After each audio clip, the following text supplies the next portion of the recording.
Que a paz e as bênçãos do Senhor continuem em nossos corações hoje, agora e sempre, com a graça de Deus. Nós sempre iniciamos um trabalho doutrinário, primeiramente chamando a atenção dos companheiros da importância desse momento que nós estamos participando. É muito importante para nós, cada vez, todas as vezes, em qualquer lugar, onde nos reunirmos em nome de Jesus, buscarmos ter alegria, esperança e confiança em nossos corações, independente de problemas ou de dificuldades que porventura estejamos enfrentando. Por que essa alegria, por que essa esperança e por que essa confiança? É só recordarmos as próprias palavras de Jesus.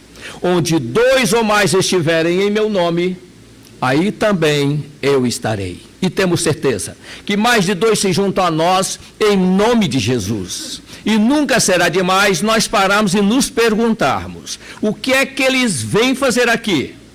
O que é que eles estão fazendo aqui?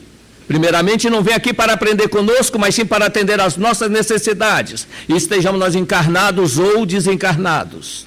Qual deve ser a nossa postura nesses encontros? Como deve ser o nosso comportamento? Aprendermos a aproveitar a oportunidade que nós estamos tendo, aprendendo a conversar com eles, abrir o coração a eles. Falar de alegrias que nós já tivemos, tristezas que já amargamos, vitórias que já conseguimos, derrotas que não conseguimos esquecer. Falar daquilo que nós sentimos que ainda precisamos alcançar para vencermos a dificuldade que a vida ainda nos apresenta. Porque dentro das possibilidades que esses nossos irmãos já possuem e dentro dos esforços que todos nós devemos estar fazendo para merecer a assistência deles, temos certeza de uma coisa: são eles que em nome de Jesus poderão depositar um bálsamo nas feridas que todos nós ainda carregamos na alma, tanto os encarnados quanto os desencarnados. E até porque, a bem da verdade, deveria ser sempre pela presença deles que aqui nos reuníssemos, no corpo ou fora do corpo. Então, que nós possamos aproveitar esses momentos se repetem a cada vez, todas as vezes, em qualquer lugar onde nós nos reunimos em nome de Jesus. Hoje nós temos para reflexão a lei do trabalho. Nós vamos primeiramente fazer o estudo das perguntas, depois nós vamos trazer algumas reflexões acrescentando. Eu pediria até ao nosso irmão que deixasse aberto o item 54 que ele leu, que eu vou pedir que leia novamente só o primeiro parágrafo de Emmanuel, tá? Não precisa nem ler a introdução do versículo não, só de Emmanuel, porque está alinhado com o que nós preparamos, pelo menos se eu entendi corretamente. Na lei do trabalho, nós temos 2 momentos aqui: necessidade do trabalho e o repouso. São as 2 questões que são observadas. As 2 questões primeiras, elas estão interligadas entre si. Nós vamos ler as 2 e responder mais ou menos no comentário só, não é isso? Na 674 e 65, na 674 está escrito assim: a necessidade do trabalho é lei de natureza? E a resposta é: o trabalho é lei de natureza, por isso mesmo que constitui uma necessidade, e a civilização obriga o homem a trabalhar mais, porque ele aumenta as necessidades e os gozos. Por trabalho só se deve entender as ocupações materiais? Não. O espírito trabalha, assim como o corpo. Toda ocupação útil é trabalho. Bom, aqui está a ideia. Uma coisa nós vamos ressaltar e não vamos comentar agora, só vamos chamar a atenção sobre isso, o espírito trabalha assim como o corpo.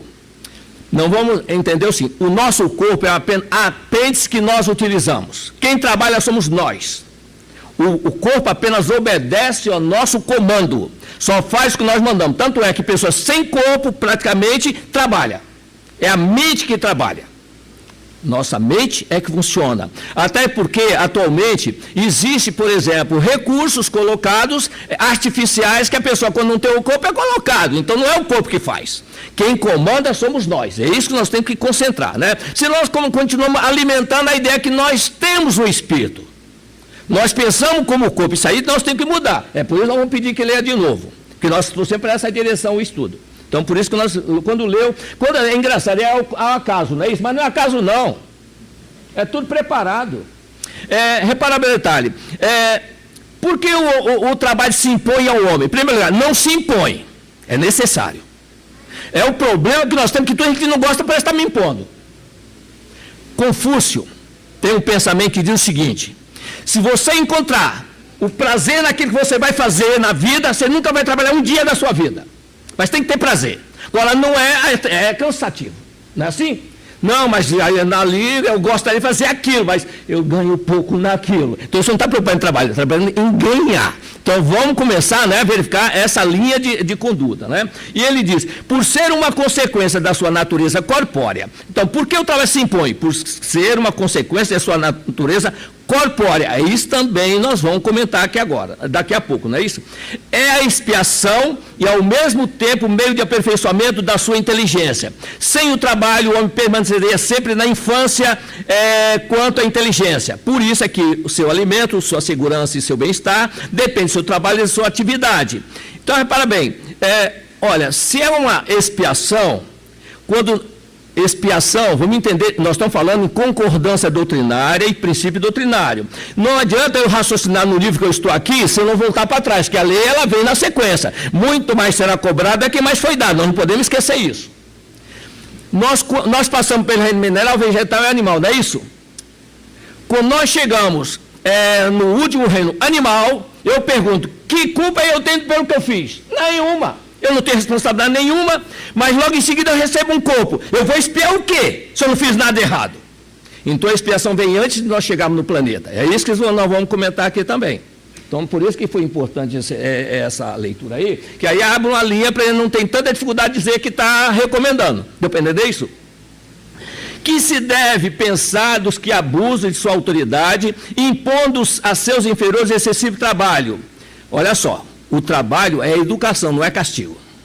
Algumas pessoas acham que os que trabalham para eles são máquinas de produção dos resultados que ele quer.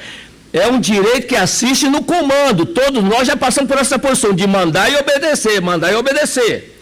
Emmanuel diz no livro A Caminho da Luz que era muito comum ver-se nos ambientes pobres do Esquilino, em Roma, os grandes generais de outras épocas aí pedindo esmola em condições miseráveis. Vai mandar hoje e amanhã vai estar na sarjeta. Não existe castigo na obra divina, existe a correção. Nós é que provocamos essa reação. É ação e reação, é lei de causa e efeito, aliás, lei de sequência e consequência, não é isso? Isso é uma das piores ações. Todo aquele que tem o poder de mandar é responsável pelo excesso do trabalho que impõe a seus inferiores, transgredindo a lei de Deus. Quer dizer, são duas coisas aqui, está falando do que está mandando, mas quem obedece também tem que ser responsável pelo que faz. Eu não vou fazer pelo que me paga? Não podemos fazer isso não. Muito cuidado com essas posturas que nós tomamos. Eu trabalho de acordo com minha paga. Não, então eu não vou querer mais aceitar isso. Se eu estou concordando com a atividade, eu tenho que responder ao nível daquilo que exigiu de mim. Se eu aceitei um acordo, eu tenho que levar ele a sério. É uma postura que nós temos que aprender a lidar, para um dia passar para o outro lado e assumir compromissos, que só vão dar compromisso para nós, quando nós aprendermos a responder os compromissos aqui. É aqui que nós aprendemos a obedecer para poder servir lá em cima. O trabalhador é preparado dessa maneira. Jesus vai até mais longe. Aquele que ama pai, mãe e filho mais do que a mim, não vai trabalhar para mim. Ele não diz assim, mas é assim que tem que entender. Então nós temos que aprender. Quer trabalhar para ele? Quer ser meu discípulo? Negue-se a si mesmo, seja esses hábitos errados, pega a tua cruz e siga meus passos. É assim que nós vamos entender a maneira de sairmos dessa dificuldade aqui. Mas o que há de fazer, aqui nós já estamos no repouso, não é isso? Mas o que há de fazer o velho que precisa trabalhar para viver não pode. O forte deve trabalhar para o fraco. Não tendo família, a sociedade deve fazer as vezes dela. É a lei da caridade. Repara bem, nós vemos às vezes as pessoas que não têm nada com o trabalho. Nosso lar, o André Luiz diz que nosso lar também tem os ociosos. Só que, um detalhe, os ociosos que entram lá dentro, eles entram por intercessão. Que se não tiver merecimento, ninguém faz eles entrar. O André Luiz ficou perambulando 8 anos antes de chegar em nosso lar. Não foi levado para lá. Às vezes fica, não, eu tenho um parente lá em cima. Sim, tem parente, muito bom. Se ele tiver uma gratidão com a gente, ele acaba largando o posto dele para vir nos socorrer aqui embaixo. Mas não adianta socorrer se você não estiver preparado. Porque trabalho, não pensa esse trabalho, nós estamos remunerados, não. Qualquer coisa útil é trabalho. Um pensamento útil é trabalho. Nós trabalhamos com pensamento. Agora, para quem nós trabalhamos? Aí que entra o problema. Para alguém aqui ou para ele lá em cima?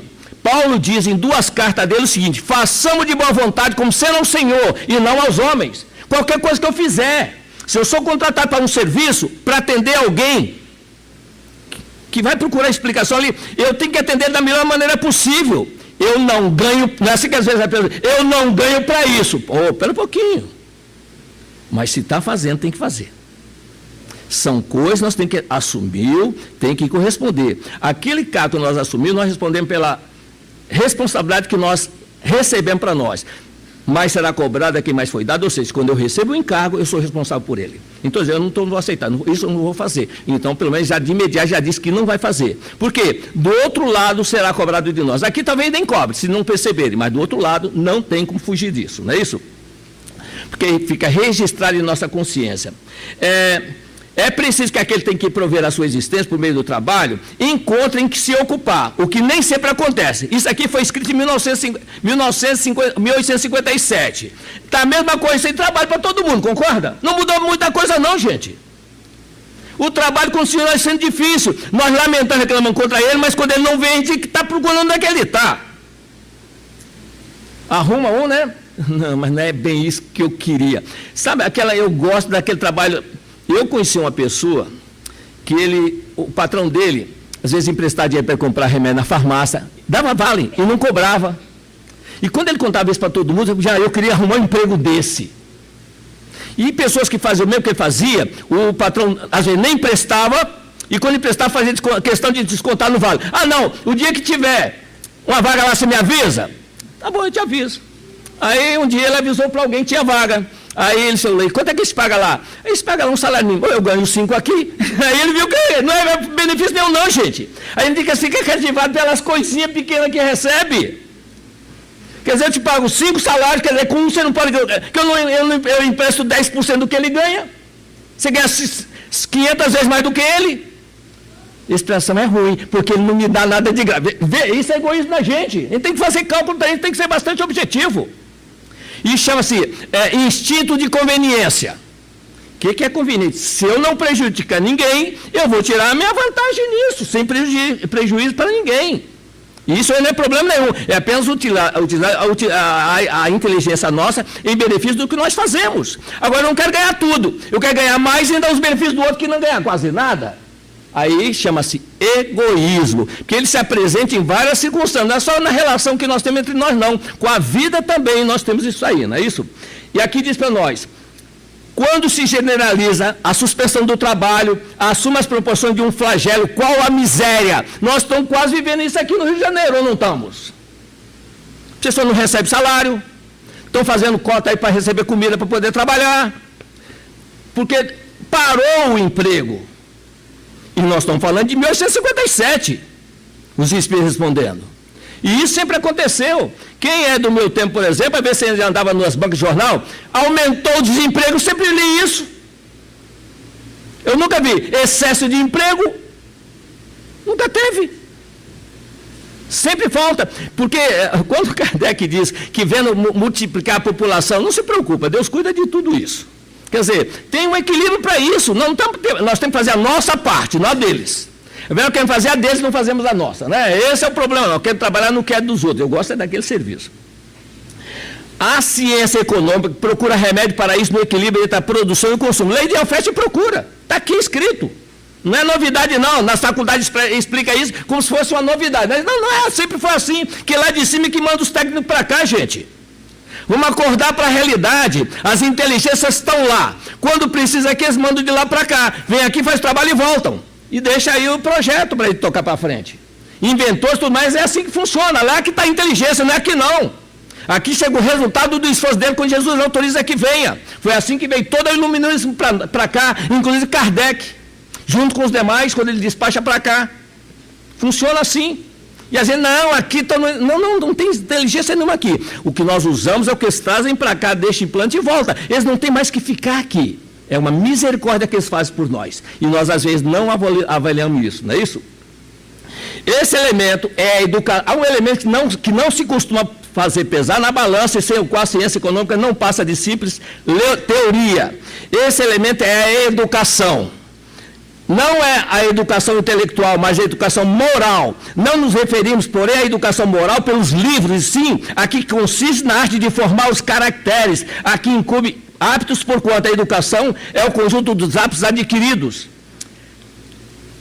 Quando nós ouvimos isso aqui, nosso irmão no início do trabalho falou assim, nós precisamos praticar, não é isso? Não foi isso que você falou? Foi bem que eu ia falar sobre isso aqui também. Olha só um detalhe. Ele falou, nós nem conversamos hoje sobre isso.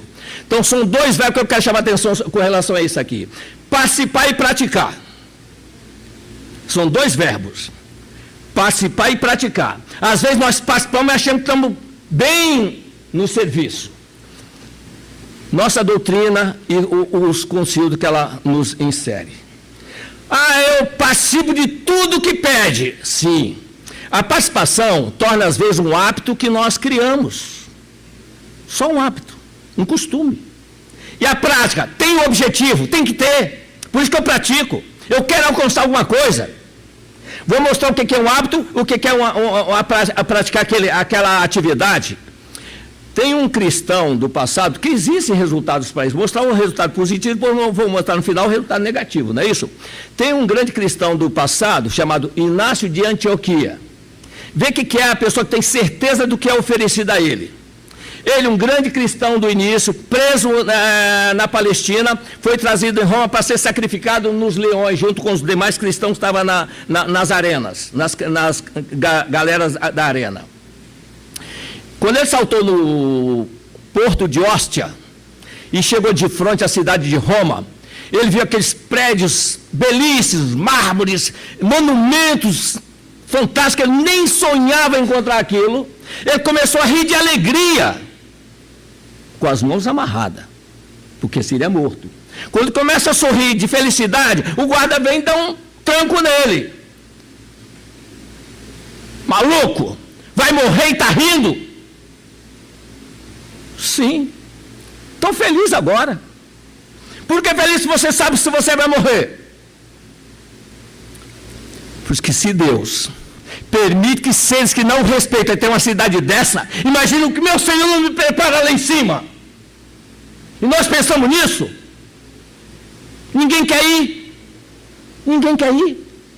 Vou preparar-vos lugar, disse Jesus. Mas se eu não for, o lugar não vai ser preparado. Pode preparar, mas não me espera por mim, não. Ou não é isso que nós fazemos? Percebe? Uma semana depois está lá ele preso, conduzido na arena. Entrou na arena, soltaram os animais, ele se ajoelha em prece ao Senhor. Soltaram as feras, já uma semana sem comer, saiu dando patada em todo mundo, e ele esperando a patada dele. Fez silêncio, ele abriu os olhos, e as feras estavam rejeitando as comidas, não tinha mais fome. E ele, nenhuma fera tocou nele. Ele se ajoelha em pranto: Senhor, Senhor Jesus, não merece morrer por ti. A honra de morrer por ti, Senhor. Um ser alado se mostra na visão espiritual deles. Inácio, morrer por Jesus é fácil, difícil é viver por ele. Vai, Inácio, e prega o Jesus que você conhece. E ele saiu vivo da arena. Os cristãos, entre aspas, vendo ele sair, achou que ele tinha renegado o Cristo lá dentro. E começaram a colocar ele de lado. É a mania que a gente tem, né? Botar as pessoas de lado. Quando não está de acordo com o que nós achamos que deve ser. Ele nunca disse a ninguém o que aconteceu lá dentro. Ele disse: eu não precisava. Eu sei o que Jesus me permitiu viver em nome dele. Então não tem que prestar conta a mais ninguém. É só diante dele que nós temos que prestar conta. Nós ficamos querendo prestar conta para todo mundo. É uma mania de confessar que eu tenho alguma coisa guardada e não quero que os outros vejam. A gente tem que ter muito cuidado com essas posturas, não é isso? Então, dentro disso aí, que nós falamos aí sobre uma segunda visão, lê para nós agora, por favor, enquanto eu afixo aqui um cartaz. Não, primeiro, lê para depois, senão as pessoas podem tirar atenção por cartaz e não prestar atenção na leitura. Pode ler devagar. A ideia de que ninguém deve procurar aprender e melhorar-se para ser mais útil à revelação divina é muito mais uma tentativa de consagração à ociosidade que um ensaio de humildade incipiente. Pode parar aí. Vamos lá. Olha só. Nós temos que alinhar o nosso pensamento. Você poderia me fazer uma gentileza? Só fixar para mim aí, enquanto colocamos aqui. Olha só. Enquanto os nossos irmãos fixos ali, pode colocar em qualquer ordem, aí depois eu acompanho a ordem que for necessária, tudo bem? Em primeiro lugar, natureza. O que é a natureza? Vamos primeiro entender isso. O que é a natureza? Os cientistas, os naturalistas, as pessoas de grandes conhecimentos teológicos e técnicos, vendo que alguns elementos naturais reagiam de alguma forma contínua e constante, sempre repetindo aqueles efeitos, achou que a natureza é inteligente. Então surgiu aquele provérbio que diz, como a natureza é sábia. Já ouviram isso? Como a natureza é sábia. E o que é a natureza? Nós estamos, às vezes, ouvindo e admitindo uma teoria de que não acredita em nada além do que é material. Então, em primeiro lugar, entendo doutrinar, saber o que é natureza. Livro A Caminho da Luz, do Emmanuel, final do primeiro capítulo. O Emmanuel fecha o final do primeiro capítulo falando sobre as ações que ele realiza e dizendo sobre como é que Jesus age e como é que ele é visto pela ciência do mundo. E ele diz o seguinte para nós: a ciência do mundo não lhe viu as mãos sábias e compassivas no trabalho com os elementos, e a sua ação transformadora deram o nome de natureza. Mas o seu amor foi o verbo do princípio. Quer dizer, natureza, por quê? Esses animálicos que nós não enxergamos, são infinitesimais, não é enxergado à vista nua, estão aí, às vezes até de modo invisível. Não se vê o perispírito também, e não é por isso que não existe. Então o que acontece? Esses seres agem. Agindo, nós não vemos ele, não identificamos ele nos nossos microscópios, então isso é chamado de natureza, não é uma centelha ali agindo. A centelha está na semente da laranja, por exemplo, produzindo no pé de laranja. Está na de melancia, produzindo a melancia. O agricultor que não tem noção nenhuma de espiritualidade, quando ele vai separar a semente para plantar, essa aqui não vinga. Ele fala assim, sabe por quê? Está xoxinha, não tem centelha ali, só por isso que não vinga. Não tem a centelha, se tiver centelha ela está viva, está cheia. Que às vezes não tem a centelha. É como nasce morta aquela semente, dependendo disso. A centelha, essa sabedoria não reproduz. O que reproduz somos nós. E aí nós vamos ver a 540, que é mencionada para nós nas atividades dos espíritos. Olha só, na 559. Também desempenham função útil no universo dos espíritos inferiores e imperfeitos, quer dizer, todos têm função, todos têm deveres a cumprir. Para a construção de edifícios, não confere tanto o último dos sorvetes de pedreiro como o arquiteto, todo mundo participa. Se o arquiteto projetar um prédio e o pedreiro misturar o material errado, pode cair aquilo, não pode? Então todo mundo é responsável. Todo mundo é importante. Nós aqui achamos que o do outro é que é importante. Nós todos temos uma função para fazer naquela tarefa. Assim também no planeta, não é isso? E na 540, quem que diz para nós? É a pergunta, inclusive, onde vem a nossa origem. E aí que nós vamos verificar realmente a nossa origem, né? Como nós começamos no planeta. Kardec faz a seguinte pergunta, 540. Os espíritos que exercem ação nos fenômenos da natureza operam com conhecimento de causa, usando o livre-arbítrio, ou por efeito de instintivo ou irrefletido impulsor? Uns sim, outros não. Estabelecemos uma comparação. E aí que nós chamamos a atenção. Nós temos 4 verbos, nós temos que aprender a trabalhar com ele. É o verbo aprender, compreender, aceitar e fazer. Aprendemos por repetição, compreendemos por comparação, aceitamos por convicção e fazemos por determinação. Como é que se pratica esse verbo? No dia a dia, para ele poder nos educar e tirar proveito dele. Aprendemos por repetição. Quando eu leio, eu estou aprendendo. Quando eu estudo, eu estou compreendendo. Opa, qual é a diferença? Quando eu leio, eu me concentro só no texto. Quando eu estudo, eu somo o que eu estou lendo, com o que eu já tenho dentro de mim, e começo a ampliar meu entendimento, aumenta a minha compreensão e mais facilita a minha aceitação ou não daquilo que eu estou lendo. É assim que funciona o processo. Se eu estiver ligado no assunto, agora se eu estiver com o pensamento aqui em outro lugar, não vou conseguir aprender aquilo que eu preciso. Leon Denis chama a atenção nossa sobre isso, é o seguinte: em geral lê-se muito, lê-se rápido e medita-se pouco. Seria melhor ler menos e meditar mais, que em torno do leitor tem sempre alguém interessado em ajudá-lo. Nós não levamos em conta esse que está aí do lado para ajudar a intuir, inspirar. E ele continua aqui. Considera essas miríades de animais que pouco a pouco fazem emergir do mar, ilhas e miríades que fazem emergir Ele chama, né, esses que formam esses, os corais, né? Isso aí são centelhas nós que vieram para o planeta, está aí trabalhando.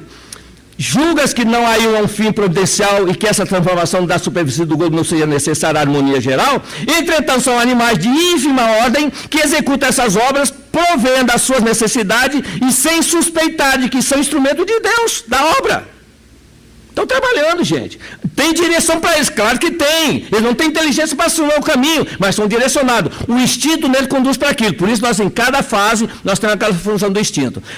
Só voltando nas sementes, no reino vegetal, que é mais fácil entender isso, se nós pegarmos uma semente de feijão e plantar, vai nascer feijão. Se plantar uma semente de laranja, vai nascer laranja. Não tem condições de... Já pode até ter passado por aqui, mas ele vai repetir agora naquele nível que ele está. Está projetado para isso, é uma espécie de condicionamento. Mas da centelha, não é do caroço, não. O caroço é para a centelha, aquilo que o corpo é para nós. Vamos deixar bem claro isso, tá bem não? É apenas um investimento, então é que a gente se alimenta do feijão, não é a centelha que está lá. A centelha já deixou o feijão depois que colhido. Está claro isso? Assim como depois você joga o caroço laranja fora, jogou fora a centelha também. Depois ela volta. Não tem problema, ela sai. A única coisa que nós não podemos sair, a centelha, é do perispírito nosso. Enquanto não tivermos, porque aí sim nós vamos entender já por quê. Pois bem, do mesmo modo, o espírito mais atrasado oferece utilidade ao conjunto. Enquanto se ensaia para a vida, atua em certo fenômeno de que inconscientemente se constituem agentes. Primeiramente executam, mais tarde, quando sua inteligência houver alcançado um certo desenvolvimento, ordenarão e dirigirão as coisas do mundo material. Depois poderão dirigir as do mundo moral. É assim que tudo serve, que tudo se encadeia na natureza, desde o átomo primitivo até o arcanjo, que também começou por ser átomo. É aí que está a nossa origem. Deus cria um átomo primitivo e desse átomo primitivo surgimos nós, a centelha. Essa centelha que estão vendo aqui. Essa centelha nascida, repara bem. Vou mostrar aqui da voz que precisa... Posso... Olha só. Isso aqui sou eu. Isso aqui somos nós. Isso é uma centelha. É isso que nós somos. Quando nós somos trazidos a um planeta, quem vem é essa centelha. Não tem corpo. Nós só vamos encontrar um corpo quando nós chegarmos no reino hominal. Mas passando aí 15, 20 milhões de séculos até ter um corpo aqui. É uma centelha. Então o que acontece? E quem traz a centelha? É uma centelha maior. Questão 88 do Livro dos Espíritos. O Kardec pergunta, os espíritos têm forma determinada, limitada e constante? E os espíritos respondem, para vós, responde a Kardec, para vós não, mas para nós sim. Os espíritos são, se o quiserdes, uma chama, um clarão ou uma centelha etérea. O que isso quer dizer com essas três definições que pode escolher? É o nível que eu já me alcancei, que eu já atingi. Uma centelha é uma luzinha fraquinha. Uma chama já brilha mais. Agora, uma luz, um foco, você entra, imagina uma pessoa entrar numa sala dessa aqui, a luz dele brilha para você entrou uma luz imensa. Eu sou assim, uma luz, né? Ninguém quer ser centelha, é quase invisível. Mas nós temos luz, não podemos expressar porque não merecemos ainda. Jesus não autorizou ainda. Quem autoriza agora é Jesus. Nós estamos sob controle agora dele. Por isso que Paulo diz na carta dele, se somos filhos de Deus, também somos herdeiros de Deus e co-herdeiros do Cristo. Porque co-herdeiro do Cristo, porque ele está guardando a liberação dos poderes que nós temos quando soubermos obedecer. Então o que acontece? Nós somos daqueles obedientes que fomos trazidos para cá, para um planeta. Então quando nós lemos na agenda de Moisés, está escrito lá, capítulo 1, versículo 26, no princípio Deus, façamos do homem a nossa imagem e semelhança. Já ouviram essa expressão? Não. Façamos do homem a nossa imagem e semelhança. Quem está falando? Esse ser aqui, que é um sol que representa Jesus. É Jesus que recebeu a incumbência de nos direcionar, nos trouxe, construiu o planeta e nos trouxe para esse planeta. Os bilhões e trilhões de centelhas que vêm para cá estão aguardando para começar o seu processo no planeta. Então Jesus vai iniciar o trabalho, tem seus trabalhadores do seu lado, está começando a obra agora. A superfície do planeta atinge 2.000 graus de calor na sua superfície, 2.000 graus de calor na sua superfície. Quem é que sobrevive nisso? E aí vem cá, a gente só conhece Jesus, aqueles olhos, né? Jesus não é esse, ele se apresentou aqui para nós assim, mas ele é aquele ali. Por que nós colocamos um sol? Não é por ideia nossa, não. Tem que ter referência, gente. Palavra do Dr. Bezerra Menezes, falando sobre Jesus no livro Garimpeiros do Além. Ele diz assim: sol entre os sóis, estrela entre as estrelas, sol que radia suave amor. Jesus foi, é e será sempre o sol magnífico da humanidade. Então ele está falando isso de nós, ele é o nosso sol. O Aniceto, no livro Os Mensageiros, quando ele desce na face do planeta, ele passa por Campos da Paz, quem já leu o livro sabe disso. Descansa ali uma noite com o Hilário e o André Luiz. Quando ele chega, passa por umas regiões de dores no umbral, tudo escuro. Quando ele chega na costa planetária, que eles olham para cima, o sol nasce no horizonte, iluminando tudo. Eles ficam emocionados com o sol. As lágrimas descem no rosto dos dois, e Aniceto, emocionado, também diz: o sol para nós é a expressão mais alta que temos de Deus. Gente, vamos acordar para isso. Isso é que é estudar, não é ler. E guardar e dizer: isso tem que me servir. Então eu tenho que acreditar nisso. E trabalhar em função de que estão me direcionando para sair daqui, ou ser útil para poder sair daqui em condições de resgate com a lei. Então o que acontece? Essa centelha aqui, uma coisa que eu estava com dificuldade de trazer as informações para fechar, porque tem que ter concordância. Hoje de manhã eu saí para uma reunião que tinha fora, e dizia: eu não vou voltar aqui mais tarde. Aí me correu, estou lendo lá, porque você já trabalhou tanto isso. Aí eu peguei. Olha só a questão que foi. Eu acho que eu nem trouxe aqui. Você podia pegar primeiro a 236 aí, por favor? Eu acho que eu nem coloquei. Ah, não, está aqui. 236. Que na 236 é que mostra quando nós chegamos no planeta. Eu vou ler, depois vamos comentar, ok? Kardec pergunta o seguinte: pela sua natureza especial, os mundos transitórios se conservam perpetuamente destinados aos espíritos errantes? Não. A condição deles é meramente temporária. Ora, meramente temporária, não é isso? Aí Kardec diz o seguinte: esses mundos são ao mesmo tempo habitados por seres corpóreos? Não. Estéreis é neles a superfície, os que habitam de nada precisam. Agora lê a própria seguinte aí: sendo transitórios tais esses mundos, eu acho que é a D, não sei. Sendo transitórios tais esses mundos, a Terra de um dia pertencerá ao número deles? Já pertenceu. Não. Lê a pergunta, por favor. Eu estou falando, mas você tem que ler aí, por favor. Já deu tudo. Sendo transitório estado de semelhantes mundos, a Terra pertencerá algum dia ao número deles? Que responde? Já pertenceu. Já pertenceu. Olha só, já pertenceu. Olha, Kardec está pensando que vai ser, porque nada precisam. Mas já pertenceu. Ué, em que época, não é isso? Em que época? Durante a sua formação. Então, durante a formação, nós chegamos aqui no mundo. É nessa hora que Jesus está dizendo: façamos do homem a nossa imagem e semelhança. O que é fazer o homem a nossa imagem e semelhança? Eles vão entrar no reino mineral, passar pelo reino vegetal, entrar no reino animal. Quando eles chegar no reino nominal, só sair dali igual a nós, sem corpo nenhum mais. Como eles vieram ao planeta, sem corpo, mas obedientes. Está dando para entender isso? Sem corpo, mas obedecendo. Lísias diz isso para nós no nosso lar. Nós aprendemos a nos libertar, começamos a nos libertar quando aprendemos a obedecer. Então, são coisas que nós temos que começar a alinhar. E sobre o trabalhador, por exemplo, juntando todas essas informações, Jesus diz para nós: o Pai trabalha sempre e eu trabalho também. Gente, por que surgiu a ideia de nós ficarmos nas nuvens ouvindo os anjos cantar para nós? Só para entender que existem trabalhadores que querem o bem e trabalhar por Jesus, e existem aqueles que querem nos desviar do caminho. Jesus diz: não podeis servir a dois senhores. Cuidado com os falsos profetas. Quando Jesus foi implantar o evangelho dele, a primeira medida que ele tomou é relatado por João Evangelista. O João Evangelista relata essa passagem que nós vamos comentar aqui, no capítulo 20 da Apocalipse, quando ele diz: eis que vejo o anjo descendo dos céus, trazendo uma das mãos a chave do abismo, na outra uma corrente. E eles aprisionará Satanás por pouco tempo, por 1000 anos. Depois Satanás será solto por pouco tempo. O Miramês explica para nós o seguinte, que esse anjo visto por João simbolizava milhares de espíritos a servir Jesus, seres angelicais, que desceriam na face do planeta e retirariam daqui 2 bilhões de espíritos, que simbolizava a figura de Satanás, e ficariam durante 1000 anos em 4 cidades no plano espírito astral, com 500 milhões em cada uma delas. Só que nesses 1000 anos, qual era o plano de Jesus? Os trabalhadores que ficariam aqui eram os menos rebeldes.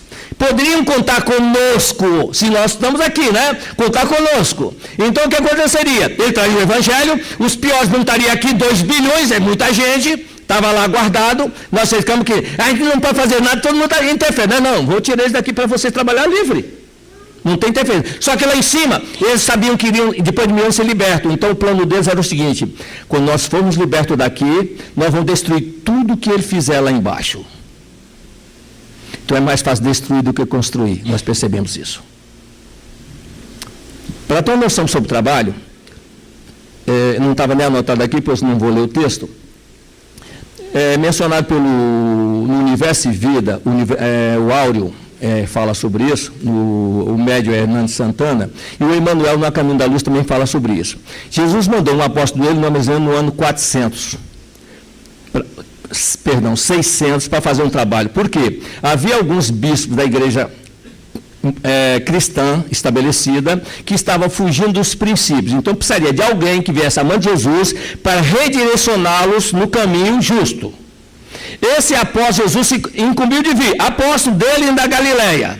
Só que chegou aqui, ele com 40 anos foi lembrado da missão dele, orientado para ser feita, ele aceitou a missão de novo aqui, mas teve uma grande relação num casamento que se tornou muito rico e começou a misturar o mundano, o divino com o profano. E aí começou, diz Emmanuel, confundir as tribos que não lhe obedeciam e não os que dirigiam o cristianismo, e fundou uma nova religião no planeta. E ela foi crescendo a golpe de espada, então ele começava pela espada a obrigar a seguir a religião. Então, quando ele saiu daqui, já tinha uma grande massa. E quando ele parte, o que acontece? Aquele grupo que ele criou resolvem invadir a Europa para dominar a religião católica e ficar uma religião só. Quer dizer, era o inverso do que Jesus estava querendo. Jesus pretendendo que o cristianismo influenciasse a religião, e o islamismo estava influenciando o cristianismo. E aí começa a invasão. Diz, tanto Emmanuel quanto o Áureo, que então Carlos Martel, que não era nem soldado nem nada, tomava conta de castelos, foi incumbido de defender a Europa.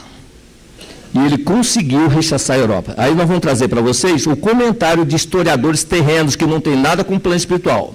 Ele diz o seguinte: é difícil compreender como Carlos Martel, que não tinha experiência de guerra, realizar uma proeza que nem as grandes armas romanas conseguiram deter.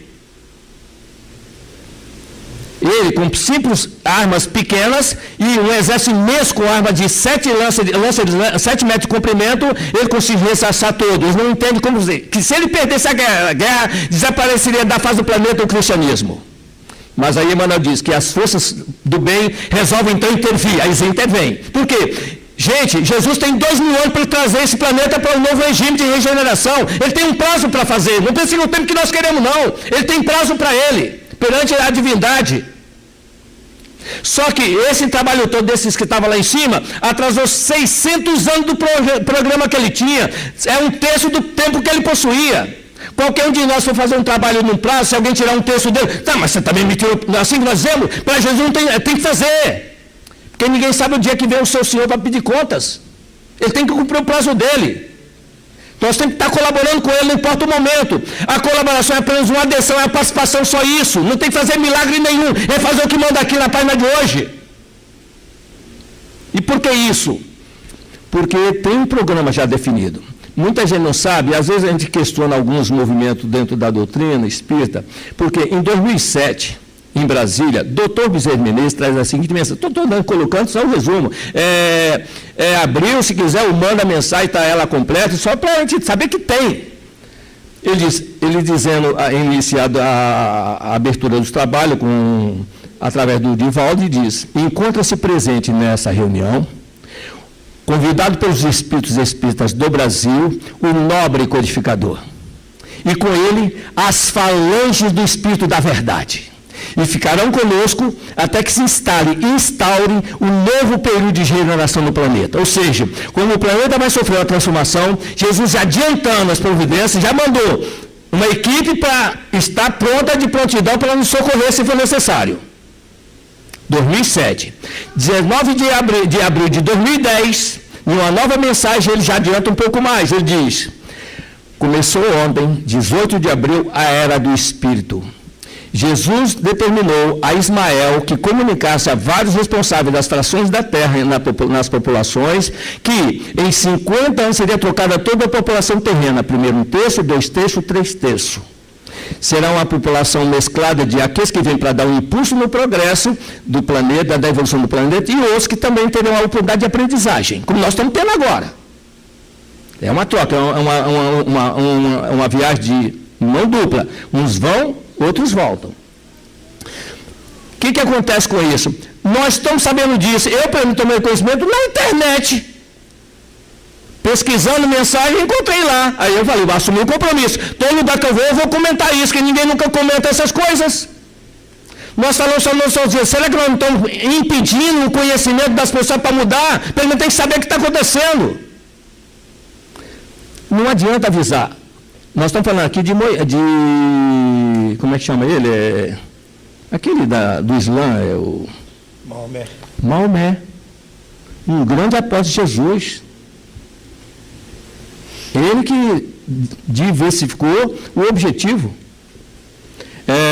Então, repara bem, se um grande trabalhador dele comete esse engano aqui, e nós somos pequenininhos, claro que o nosso efeito é só em nós mesmos, e nesse é da humanidade toda.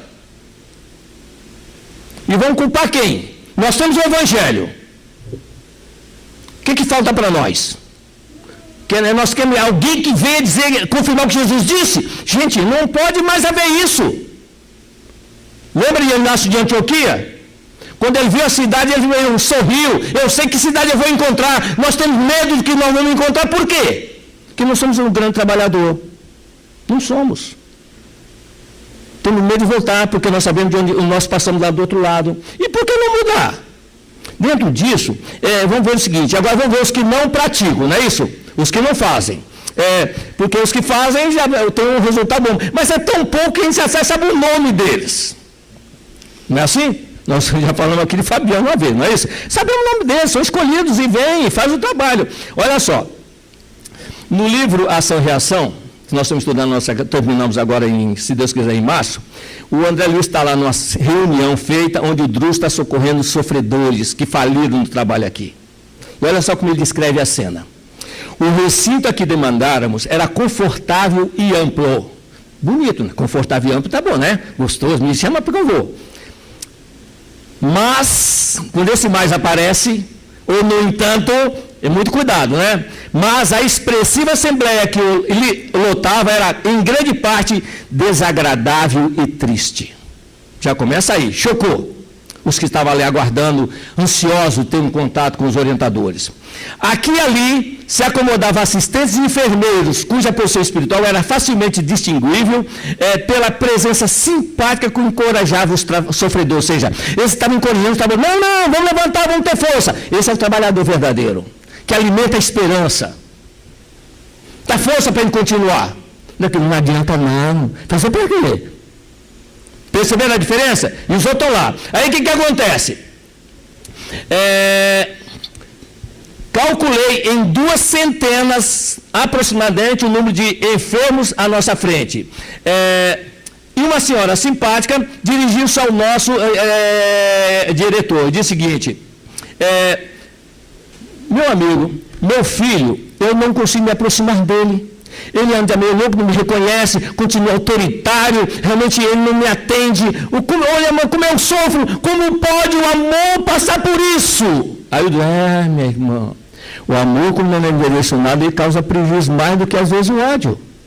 Por que ela fez? Ela se sente culpada porque ela deixou o filho fazer o que ele queria. Era rica, poderosa, agora ela vai ter que mergulhar de novo na face do planeta para trazer o filho numa situação de miséria completa, para saber quanto vale o pão de cada dia.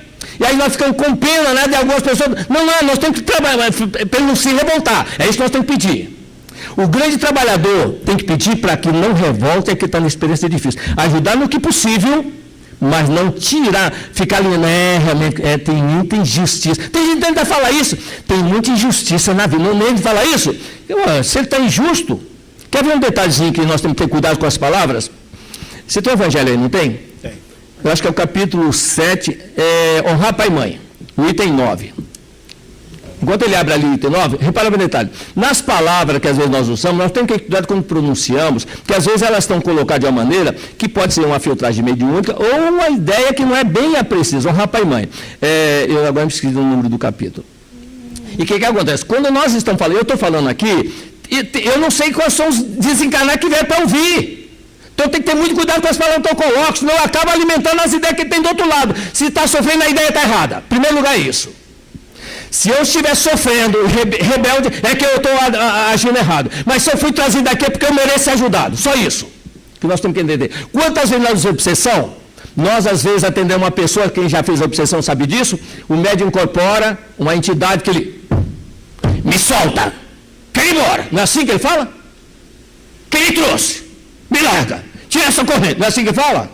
Opa, sou doutrinador.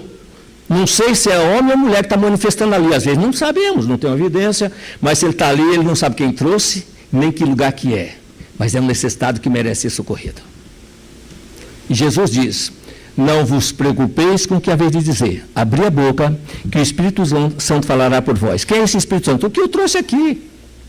Para me usar para falar com ele. Não consegue ouvi-lo direto, como a mãe de André não conseguia falar com o filho direto, vai falar através de um de nós. É assim que funciona. Achou? O item 9, lê para nós logo nisso aí. Da ingratidão filial, não é isso? É. Olha só, presta atenção, você vai ler só para eu vou mandar parar rapidinho, é pouca coisa. Ingratidão dos filhos e os laços de família. A ingratidão é um dos frutos mais diretos do egoísmo. Revolta sempre os corações honestos. Mas o dos filhos para com os pais apresenta caráter ainda mais odioso. Pode parar aí. Mais odioso, olha só. Revolta e ódio. Em primeiro lugar, no Evangelho eu nunca ouvi Jesus recomendar revolta para quem quer que seja. Imagine que nós tenhamos aqui irmãos que desencarnaram, que tiveram seus filhos, eles cresceram, tem que dar uma educação para um filho crescer, concorda? Aí fala piedade espiritual. Eu já acho que piedade não é o correto, isso deveria ser gratidão filial. Que piedade é alguém que é superior a atender o inferior, concorda que é assim? Bom, o filho nunca vai ser superior ao pai na encarnação que ele está, gente. Ele pode ser economicamente, mas moralmente não.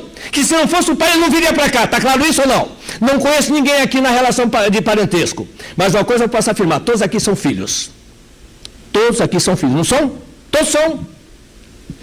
E às vezes, não, nunca fizeram nada por mim. Vai na porta de uma maternidade e vê uma criança de 5 dias sair lá de dentro. E olha e vê se aquela criancinha ali tem condições de sobreviver se não tiver alguém para estender a mão. A mão ou não, mas tem que ter alguém para estender a mão. Ou não tem? Então tem que ser grato a isso. Não importa o que nos faça de mal, eu tenho que ser grato pelo bem que eu recebi, ainda mais se sobrevivi. Isso é o mínimo para fazer. Enquanto eu vou crescer, se fizer assim. Aí, meu pai, ele vai ver quando eu tiver dinheiro, eu vou botar ele para fora. Não é assim? E às vezes, por causa de relacionamento familiar, bota o pai para fora. E ele é colocado para fora indignado. E às vezes até tirando o patrimônio dele. Esse homem desencarna, rebelde contra os filhos, vem aqui ouvir uma palestra, um estudo. Aí nós lemos um texto desse sem comentar. Revolta sempre os corações honestos. Eu sou um coração honesto, não sou? Então eu tenho direito a estar revoltado. Não tem não. Não tem não. Você tinha que educá-lo primeiro. Ele tinha que ser grato a você. Se ele não era, você se resolveu um dia educá-lo. Se ele não foi o que você quis, você não soube educar para isso. Já tem aí. E aí ainda diz o seguinte, principalmente dos filhos, quando os pais são mais odiosos. Então eu tenho direito ao ódio, não tem? O ódio nos coloca para baixo, não pode estimular isso. Tem que lutar contra isso. Não basta ler. Tem que fazer a concordância doutrinária, gente. Nós temos que começar a estar muito cautelosos nisso, porque nós não falamos só para encarnado, não, que volta para casa está tudo bem com a gente. E os desencarnados estão aí perambulando, sofrendo, e são trazidos para cá. Não tem direito a ouvir o evangelho que eles nunca conheceram? E nós podemos levar isso também lá para fora. E às vezes nós não, mas quer ver uma coisa? Não precisa ser aqui não, qualquer lugar nós somos trabalhadores. Chego numa casa, conheço uma família, às vezes eu conheço um filho. Olha, meu pai está passando, mas por que você não ajuda seu pai? Ah, você não sabe o que ele fez. Eu não vou nem te contar se você não ficar com raiva dele também. É assim? Não se conta. Não, mas olha, eu conhecendo você, eu sei, se você está agindo assim, é porque você tem razão. Muito cuidado com as razões que eu estou dando, eu estou sendo conivente com o erro dele. E vou responder do outro lado também. Muito cuidado com as nossas opiniões, que você saber o que está por trás de tudo. Nós temos uma maneira de achar, torcer pelo que eu gosto. Não pode não. Se você ama pai, mãe, filho, amigo, quem quer que seja, mais do que o meu evangelho, você não pode trabalhar para mim. Isso é bem claro para mim na minha visão do evangelho. Eu posso até não concordar pessoalmente, mas o evangelho está certo, quem está errado sou eu. São coisinhas que nós temos que começar a ver, não é isso? Aí tem o do velhinho aqui que chega, olha só o que ele diz. Antes de falar da mãe, aí o Hilário pergunta, fala da experiência que ela veio nascer, ela era rica, agora vai ser paupérrima. Aí ele diz, e se perderem na batalha? Aí o Drus responde, de certo regressarão em piores condições aos precipícios que nos circundam. Nem para a mansão mais não, é o que está em volta da mansão. Ele está na mansão e não vai voltar nem para a mansão, não é nosso lar não. Uma coisinha também que às vezes nós comentamos, e a gente recebe as mensagens, a gente raciocina não com partidarias. Olha, muito cuidado dos espíritas, dizem que em nosso lar o número de espíritas é bem menor do que outras religiões. Nem poderia ser diferente. Se nós temos 0,1% da população de espírita, como é melhor que ele ser maioria em qualquer cidade? Gente, isso não dá para entender um raciocínio desse. No Brasil, nós temos 2% de espíritas. 2%. Então, nosso lar, lá são 1 milhão de pessoas, 20 mil está excelente, não é? Não, 20 milhões, né? 20 milhões, você está dizendo, não temos nem isso aqui no planeta. Ah, não, é 20 mil, né? 20 mil, 20 mil, né? 20 mil já estaria bom, tá? Não tem que ter mesmo, não. Mas tem 1 milhão lá, então não é um problema de religião. Por isso que eu disse, uma coisa é pastor, outra coisa é praticar. E o velhinho? Coitadinho do velhinho. Olha só, Drus ia continuar.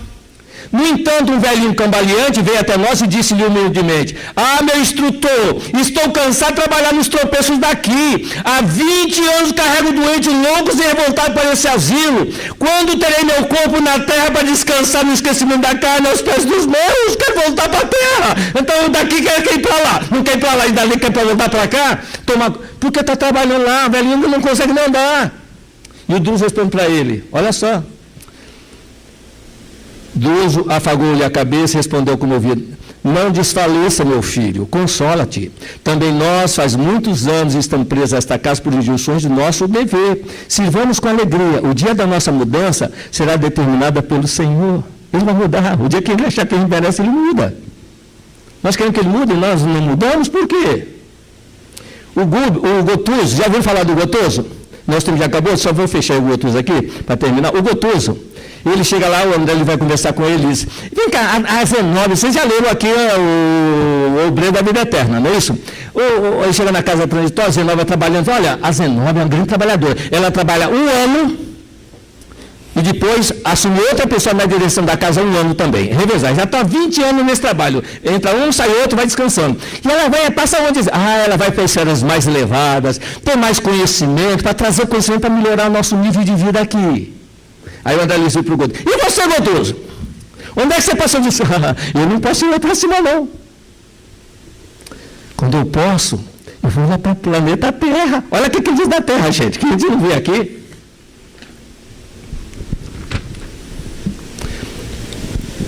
E você? Onde passa os recreios e entendimento, Gotuso? De conformidade aos estatutos do regime, possuo também minhas horas de repouso. Todavia, não posso fluí-las em esferas mais altas. Desfruto-as no campo da crosta, respirando ar puro e tonificante dos pomares e jardins silvestres. O oxigênio por lá é mais leve que o absorvido por nós aqui, nesse ciclo abafado de transição, onde aqui lidar com os resíduos do pensamento humano. Quer dizer, eles estão respirando nosso resíduo lá em cima. Nós achamos que lá em cima está melhor do que aqui, não é assim? Não, aqui está melhor, a esquerda não está doidinho para vir aqui descansar. Respirar ar puro, né? Olha só, as aves e as águas, as flores, fruto da natureza terrestre, em dentro das emanações empestadas à multidão ignorante e caprichosa, permanece repleta de substância divina. As cidades humanas são imensos e benditos cadios de purificação das almas encarnadas, onde se foge o progresso real da humanidade, mas o campo simples e acolhedor é sempre a estação direta das bênçãos de Deus, garantindo as bases da manutenção coletiva. Não é estranhar, portanto, que aí recolhemos grandes colheitas de energia de paz restauradora. E nós escolhemos essa paz, nós recolhemos ela aqui. Pois Jesus diz: bem-aventurados misericordiosos, porque esses alcançarão misericórdia. Você primeiro tem que ser para receber. A minha paz vos deixo, a minha paz vos dou. Não vos dou como o mundo a dá. Nós temos primeiro ter a paz do mundo para depois receber a paz do Cristo. Se eu não consigo implantar a paz do mundo em mim, não vou esperar a paz dele para mim, não.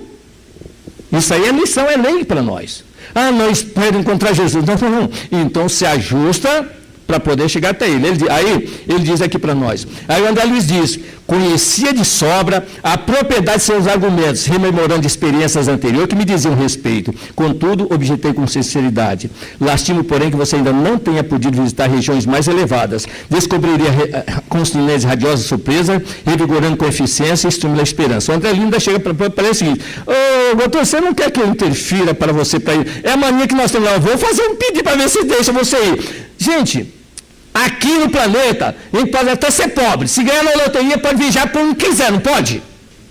Se ganhar um dinheiro bom, pode ir para onde quiser. Lá não pode, não. Lá tem que merecer.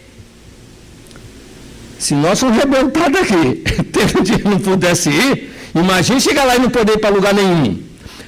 Aqui, nós podemos estar junto com os pais, amparados pela família. Lá não, a família só está junto se todos merecerem. Se o superior não puder levar o inferior para cima, ele pode ter direito de descer onde o inferior está. Mas o inferior não tem condições nenhuma de ascender só porque tem um parente lá em cima. Só para fechar a ideia, nós temos uma trabalhadora chamada Matilde, que habita planos acima de nosso lar. E o filho dela, Gregório, que trabalha também aqui, mas com forças negativas, que estão nas trevas. E ela já espera há séculos pela mudança dele. E diz: Gúbio, agora eu preciso da tua ajuda. É o meu trabalhador. É esse trabalho também no mundo espiritual. E aqui também nós podemos ajudar qualquer um. Não é só trabalhando para salariado, não. É trabalhar acumulando tijolos com o ladrão. Não rouba a estação, não corrói. É isso que a gente tem que fazer. É os dois fazendo, mas não é dando prevendo para um para o outro. É questão de priorizar. Nós temos que priorizar. É escolha que nós não podemos nem recomendar, porque isso é foro íntimo de cada um. Buscai primeiramente seu reino e sua justiça, e tudo mais vos será acrescentado. 50 anos, diz o Dr. Bezerra Menezes, que o planeta irá sofrer essa grande transformação que está já em andamento. Já se passaram 7 anos da data que ele anunciou. Só falta 43 anos. Eu, pelo menos, não espero estar aqui para ver, mas pode ser que você esteja voltando na próxima aqui também. Mas o que eu peço a Jesus, sim, que nós possamos, na próximo encontro do outro lado, depois daqui uns 100 anos, estarmos ainda no planeta com Jesus. Ele sendo o nosso governador.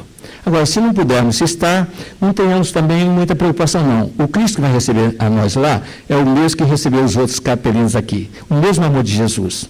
A única diferença é que o planeta de lá está atrasado 25 mil anos do nosso aqui. Só isso. Que Jesus nos abençoe.